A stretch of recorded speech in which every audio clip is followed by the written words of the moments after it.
રાહુલ શહેરમાં નોકરી કરતો હતો. દરરોજ ઓફિસ જવાની ખૂબ દોડધામ રહેતી. સવારે જલ્દી ઉઠવું, બસ પકડવી અને આખો દિવસ કામ. તેની માં ગામમાં રહેતી હતી. દરરોજ સવારે માનો ફોન આવતો, "બેટા, ખાઈ લીધું ને?" રાહુલ હંમેશા કહેતો, "હા માં, ખાઈ લીધું." પણ સત્ય એ હતું કે તે ઘણીવાર નાસ્તો કર્યા વગર જ ઓફિસ જતો. એક દિવસ ઓફિસમાં લંચ ટાઈમ થયો. બધા લોકો પોતપોતાનો ટિફિન ખોલી રહ્યા હતા. રાહુલ પાસે ટિફિન નહોતું. તે બહારથી કંઈક ખાવા જતો હતો. ત્યારે ઓફિસનો એક પિયોન આવી તેની પાસે આવ્યો અને બોલ્યો, "આ તમારું ટિફિન છે, કોઈ બાઈ આપી ગયા." રાહુલ આશ્ચર્યમાં પડી ગયો. તેને ટિફિન ખોલ્યું.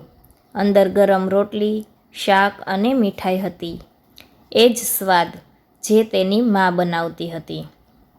રાહુલને લાગ્યું કે કદાચ તેની માં શહેરમાં આવી હશે. તુરંત તેણે માને ફોન કર્યો. ફોન તેના કાકાએ ઉઠાવ્યો. કાકાએ ધીમી અવાજમાં કહ્યું, "રાહુલ, તારી માં તો ગઈકાલે રાત્રે આપણને છોડીને ગઈ." રાહુલના હાથમાંથી ફોન પડી ગયો. તેની આંખોમાં આંસુ આવી ગયા. તે ફરી ટિફિન તરફ જોયું. ટિફિનના ઢાંકણમાં એક નાની ચિઠ્ઠી હતી. તેમાં લખેલું હતું, "બેટા, તું નાસ્તો કર્યા વગર ન જતો, મને ખબર છે."